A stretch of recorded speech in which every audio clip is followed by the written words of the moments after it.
Voilà, Renaud Pujol, entraîneur Bonjour. et driver professionnel de trot attelé, 5 fois champion suisse, quand même, hein, c'est pas un débutant.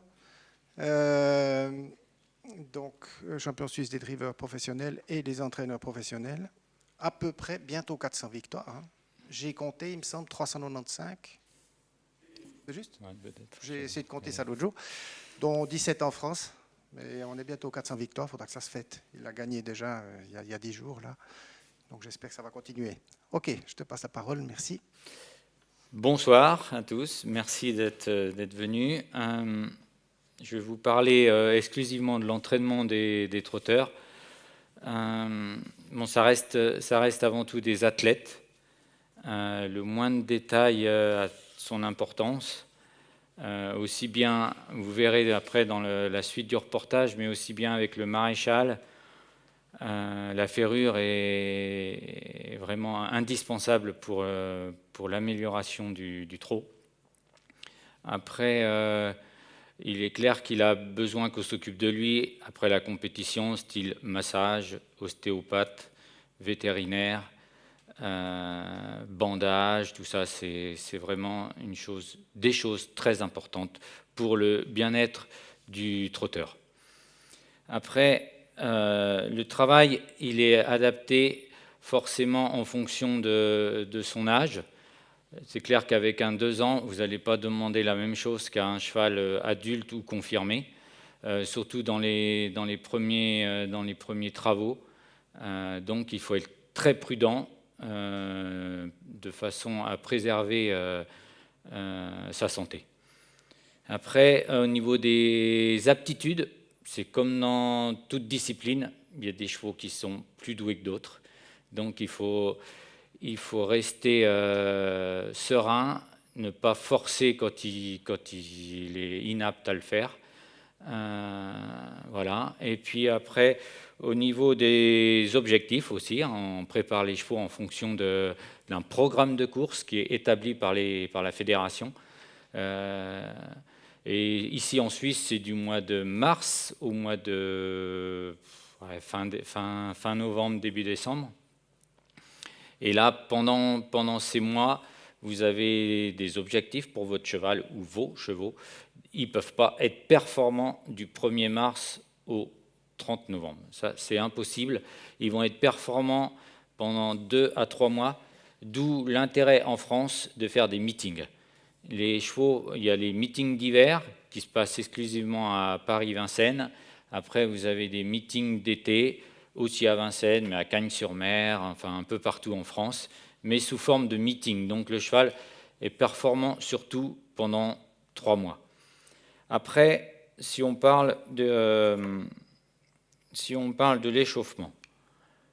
Alors l'échauffement, il se fait dans le calme. La décontraction, afin d'avoir un cheval souple, et puis... non, ça c'est pour revenir en arrière. Hop. Voilà. Et puis, on peut aussi faire l'échauffement sous forme de... On n'est pas obligé d'être sur une piste. Hein. Pour l'échauffement, je parle bien. On peut le faire en dehors d'une piste. Il y a des allées cavalières. Bon, c'est préférable, bien sûr, de le faire au trot. Le trotteur peut être aussi monté. Pour l'assouplissement, c'est très bien. Varier la discipline, c'est aussi très important pour le cheval. Je dirais, quelle que soit la discipline, le cheval fonctionne beaucoup au moral. C'est très important. Un cheval qui est prêt mais qui n'a pas de morale ne sera pas performant. En tout cas, pas chez nous dans le milieu des courses. Donc, il faut soigner son moral justement en modifiant un petit peu l'entraînement, varier les entraînements, monter, atteler, paddock, enfin, essayer de lui changer la tête. Le trotteur, après, il est à peu près 14 km par jour. Il va faire sous forme de jogging. Ensuite, on parle de l'intervalle training. Ça, c'est une méthode maintenant qui date depuis quelques années. il a été copié pas mal sur l'athlétisme humain ou bien le cyclisme aussi. Donc ça se passe sous forme de fractionnés. Le but étant d'améliorer la tenue, la résistance à l'effort, retarder sous le seuil un peu de fatigue et puis améliorer la vitesse. Alors les intervalles, il y a différents intervalles. Ça, je parle un peu pour moi. Les intervalles, vous pouvez les faire chez un jeune cheval ou quand on va débuter un cheval, on va les faire sur 1000 mètres. Alors nous, dans le milieu des courses, la référence pour la vitesse, c'est minutes par kilomètre. Dans le concours complet, on parle de mètres en minutes, mais dans les courses, c'est en minutes par kilomètre. Et donc, chez un jeune cheval ou un cheval qu'on va débuter à l'entraînement, on va plutôt faire sur une ligne droite, comme celle-ci, sur 1000 mètres, à une vitesse donc d'1 minute 40 secondes au kilomètre. Voilà. Et puis, ça, c'est un peu le cheval qui va nous dire, pendant une période, un mois et demi, je me trompe, excusez-moi. Voilà. Et puis, après, une fois qu'il a débuté ces intervalles et qu'il le fait bien, on peut durcir en faisant des fractionnés, donc des intervalles donc de 2 fois 2000 mètres à 3 fois 2000 mètres. Pareil, sur un pied d'une minute. Alors, comme il y a 3 séries, on peut toujours faire la première série de 2000 mètres sur le pied on dit sur le pied, ça c'est voilà, d'1 minute 40 au kilomètre. Après, le deuxième fractionné, on peut le faire sur le pied d'1 minute 30 au kilomètre.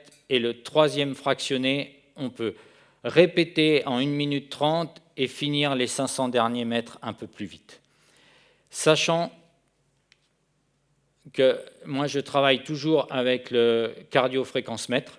Donc, si je reviens sur l'image d'avant, là, vous avez derrière le harnais, il y a une sangle avec l'émetteur qui est posé sur le cœur du cheval.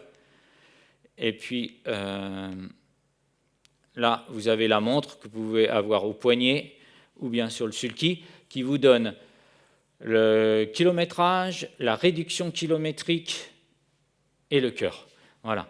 Et avec ces 3 choses, vous pouvez très bien travailler.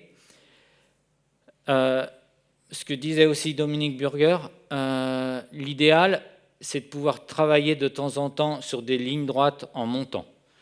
Et ça développe aussi énormément le cheval. Ici, tout est plat, donc on travaille sur une ligne droite plate, mais dans nos pays voisins, ils travaillent beaucoup sur des lignes droites, mais avec une légère montée. Après, si vous voulez, on revient aussi à ce qu'avait dit Dominique quand il a parlé sur l'hippodrome qui faisait des bouts très vite. Vous pouvez aussi, quand le cheval est vraiment prêt, vous pouvez aussi travailler sur des courtes distances. Alors là, vous pouvez faire jusqu'à 8 fois 700 mètres. Et là, on va appeler ça un petit peu la réactivité. C'est très important chez le cheval de course aussi, parce qu'en pleine course, on va lui demander peut-être 2 à 3 accélérations durant la course, et il doit permettre de réagir instantanément. Et ça, c'est très important. Alors tout ça, ça se travaille, et on le fait par le moyen des intervalles, donc à répétition. Après, il est clair qu'entre chaque intervalle, vous devez laisser un temps de repos. Alors tout dépend de l'intervalle que vous avez employé. Si c'est 1000 mètres, vous allez laisser un temps de repos d'1 minute 30, sachant que le cœur de votre cheval, enfin l'idéal, ça c'est ce que j'ai remarqué avec l'expérience, le cœur de votre cheval doit descendre autour des 100-110 pulsations au repos. Et puis, si vous avez fait vos fractionnés sur 2000 mètres, là vous allez laisser un peu plus de temps, c'est-à-dire 3 minutes, et sous ces 3 minutes, le cheval, sa fréquence cardiaque doit tomber à 100. Tant que le cheval n'est pas tombé à 100, c'est d'une part qu'il n'est pas prêt, pour faire ça. Donc vous devez attendre un peu plus. Et puis d'autre part, ça veut dire qu'il n'est pas prêt non plus d'aller courir. Donc vous devez continuer les intervalles en lui laissant peut-être plus de temps entre chaque intervalle, afin de repartir sur une bonne base. Ensuite, en plein effort, il faut savoir que le cœur, il peut monter à 240 pulsations facilement. Ouais. Donc quand on fait c'est d'où l'importance de faire les 7 ou 8 fois 700 mètres, là, ce qu'on appelle la réactivité, parce que là, ça permet un petit peu de faire monter les pulsations. Après, vous ne pourrez jamais modifier les pulsations d'un cheval en le travaillant, c'est-à-dire les valeurs seront toujours aussi grandes, mais vous pouvez modifier la vitesse, c'est-à-dire que vous allez augmenter la vitesse du cheval. C'est ce qu'on cherche. Ensuite, alors la ferrure. La ferrure, chez le cheval de course, c'est primordial. Là, il y a X fers, hein, mais je vous ai mis les principaux. Et puis, ceux qui sont utilisés le plus fréquemment. Donc là, vous avez le fer en acier, et chez nous, on est au gramme près dans les courses. Donc vous avez un fer en acier qui fait 145 grammes. Après, si vous voulez alléger le cheval, parce qu'il ne faut pas oublier qu'en course, le poids est l'ennemi de la vitesse. Donc si vous voulez améliorer le cheval, donc la vitesse, vous allégez au maximum sa ferrure. Et là, on passe avec des petits fers, deuxième photo, donc avec des fers en alu de 55 grammes. Et ceux-là, ils sont vraiment que pour la course parce qu'ils sont tellement fins que généralement, ils peuvent vous faire 2 courses, puis après, ils sont morts. Et puis, maintenant, vous avez, qui est à la mode, oui et non, mais cette plaque. Alors là, elle est en caoutchouc, il y a différentes matières, et vous pouvez ne mettre que ça. Donc vous la collez, ou bien vous mettez des clous à tête plate, et le cheval, ça lui préserve la sole, parce qu'il ne faut pas oublier que si vous répétez la course avec un cheval déferré, parce qu'on peut courir aussi déferré, je voulais y venir juste après, mais le cheval, la plupart des chevaux courent déferrés, mais si on défère trop souvent, les pistes en sable sont très abrasifs, donc ça peut être nuisible pour les pieds des chevaux. Alors, d'où l'importance de pouvoir le protéger au maximum, mais avec des matériaux très légers. Il existe aussi la résine. On peut mettre simplement autour de la boîte cornée, mettre un film de résine. Je trouve que la résine a du mal à tenir pendant toute la course, et il y a je ne vais pas dire que je sois contre ça, mais il y a une réaction chimique aussi avec cette résine qui, quand on la pose sur le pied, est très, très chaude. Donc je préfère utiliser ça.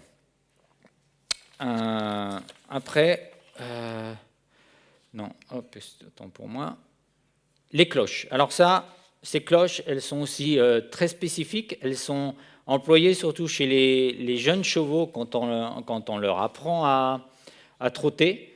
Elles ont toutes un poids différent. Et ce qu'on recherche justement en mettant ces cloches avec ce poids, c'est l'équilibre, afin que le cheval donne une vitesse maximale tout en restant au trot. Il ne faut pas oublier qu'en course, vous devez donc rester au trot du début jusqu'à la fin. Et il y a les allures irrégulières, qui est donc la plus connue, le galop. Après, vous avez le traquenard, où le cheval galope des postérieurs, mais trotte des antérieurs. C'est une faute d'allure. Vous avez l'amble, où le cheval trotte en ligne, c'est-à-dire antérieur gauche, postérieur gauche, antérieur droit, postérieur droit. Et chose moins courante, que j'ai pour ainsi dire même jamais vue, c'est l'aubin. C'est le cheval qui galope devant et qui trotte des postérieurs. Alors, avec ces artifices-là, donc, vous avez des cloches de 100 grammes, 150 grammes, 200 grammes, ça va jusqu'à 300 grammes maximum. ceci vous permet de trouver le bon équilibre pour cadencer votre poulain. Puis après, au fur et à mesure de l'entraînement, il prend de la force, de la maturité, tout. Il a de moins en moins, enfin c'est ce qu'on recherche, hein, il a de moins en moins besoin de poids. Et voilà. Et puis après,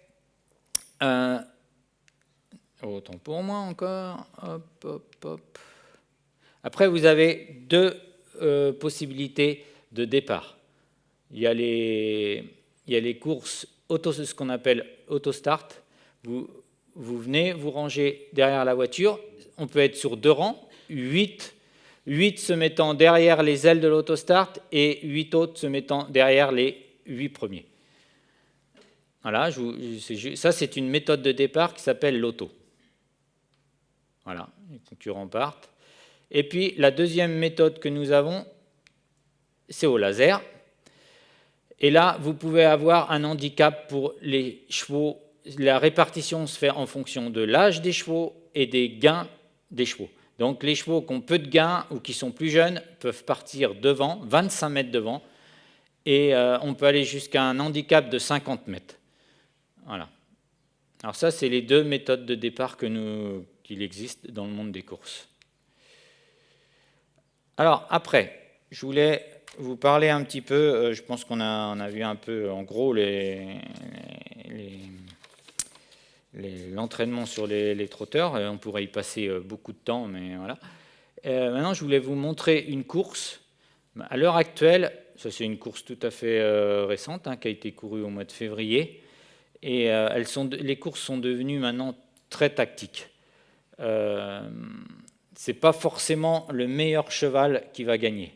C'est souvent des courses dites justement de driver, où il y a beaucoup de techniques. Et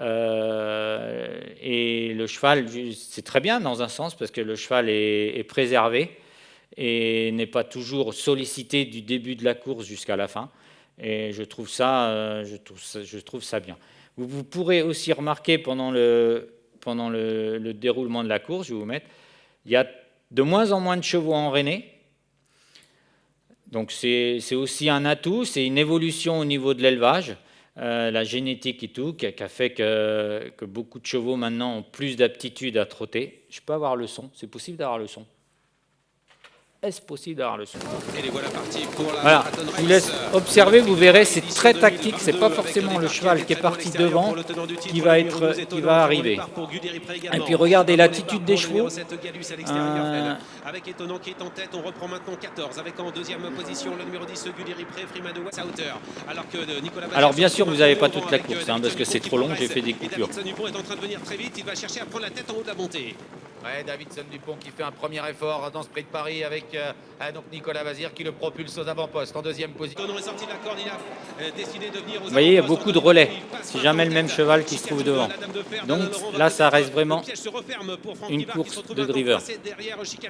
Le piège s'est refermé également sur Davidson Dupont alors qu'on a... Puisqu'il vient en deuxième position avec tout près de décoloration, Chicajou, Diable de Vauvert qui se retrouve en quatrième position. Flamme du Goutier sera refermé également sur Davidson Dupont alors qu'on a complètement repris dans la descente. Ouais, c'est vraiment une course de driver très tactique avec Étonnant qui est repris dans la descente. Gallius qui vient en deuxième position avec tout près de décoloration, Chicajou, Diable de Vauvert. Oui, vous avez sans arrêt des relais. Position, Flamme du Goutier se rapproche un peu. Position Étonnant, toujours très brillant avec à sa hauteur. Décoloration, Diable de Vauvert en embuscade. Tout près, Chicajou est là. Ampiam et DSM toujours enfermé à sa hauteur. Il y a Flamme du Goutier. Et vous pouvez observer, il y a très peu de chevaux avec des enraînements, et ceux qui ont des enraînements, c'est des enraînements tout à fait corrects, et c'est pas des chevaux pendus ou voilà. Qui tente de se sauver, mais Étonnant revient un peu avec Diable de Vauvert, avec Chicajou, Flamme du Goutier est au galop. La ligne droite va être magnifique avec Gallius qui est toujours en tête à la corde, mais attention, Étonnant est en train de se relancer. Diable de Vauvert à l'extérieur également, qui se relance complètement. Pierre BDSM refait un petit peu de terrain, mais c'est Étonnant. Et Diable de Vauvert à l'extérieur qui lutte pour la victoire. Tony Le Belair face à Anthony Barrier. Tony Le Belair à l'extérieur qui gagne pour son frère. Voilà, alors c'était un petit peu l'animation que je voulais vous montrer. Ça. Et Franck Le Buet en tant que... Voilà. Tout est dit. Oui, merci Renaud. Voilà. Je ne sais pas si vous avez des questions spécifiques sur le trot attelé ou les chevaux de course en général, hein, parce que l'entraînement assez semblable pour les galopeurs, qu'on peut aussi entraîner par intervalle. Donc, si vous avez des questions, oui.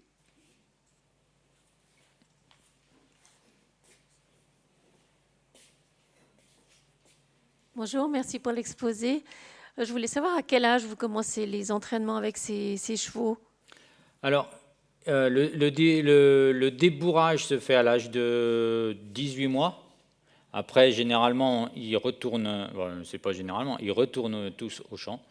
Et puis, pour certains, tout dépend de la morphologie, l'aptitude du cheval, ils peuvent déjà participer à des courses à l'âge de 2 ans et demi. Mais ça, tout dépend le cheval, s'il a vraiment l'aptitude pour le faire. Sinon, c'est souvent 3 ans, dans l'âge de leur 3e année. Ouais. Merci. Et combien de temps dure leur carrière, hein, par rapport à leur physique ou leurs problèmes physiques qui sont dus au fait qu'ils partent à l'entraînement très jeunes? Alors, en Suisse, on en a un, il a 15 ans, je crois, hein, il court encore. Ben, il est dans sa dernière année parce qu'en Suisse, ils ont le droit de courir jusqu'à 15 ans. Et en France, jusqu'au printemps de leurs 11 ans. Hein, en France, ils ont pris cette politique parce qu'il y a un élevage tellement important qu'ils doivent mettre une barrière parce qu'il y a les suivants après. Mais il y a régulièrement, nous, on a des chevaux de l'âge de 12 ans, 11 ans, 12 ans.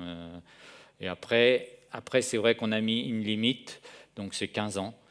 Et généralement, ils y partent pour le... Moi, je vends beaucoup de chevaux pour le loisir, la promenade.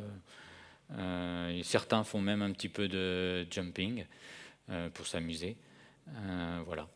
Donc, ce n'est pas parce qu'ils partent à l'entraînement si vite qu'en fait, ils ont des problèmes physiques au niveau de leur développement. Non, tout dépend comment ils ont été exploités. Je pense que c'est la même chose dans toute discipline.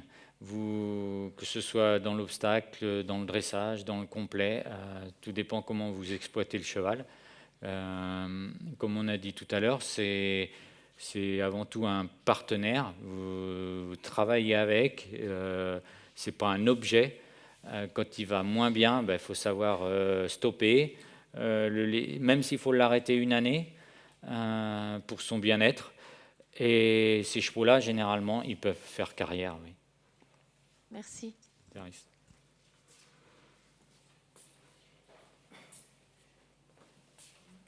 À ce propos, je voudrais juste rajouter quelque chose. On ne les retire pas des courses. Enfin, la majorité ne sont pas enlevés des courses parce qu'ils ont des problèmes physiques, mais parce qu'ils sont plus assez rapides. Si vous regardez le 100 mètres en humaine, ils ne courent pas le 100 mètres à 35 ans. Hein. C'est tous des jeunes. Donc la performance, la vitesse, c'est quelque chose pour la jeunesse. Donc c'est clair qu'un trotteur de 15 ans, il est exceptionnel. Et il court encore avec les autres et il est capable de gagner. Il a gagné encore une course à 14 ans. Au mois de novembre, passé, sans problème. Mais c'est une exception. Normalement, ils n'ont plus la vitesse à cet âge-là. Par contre, ce n'est pas des problèmes physiques. La majorité des chevaux, ce n'est pas à cause de problèmes physiques, mais c'est à cause de problèmes de vitesse. Ils ne sont plus assez performants.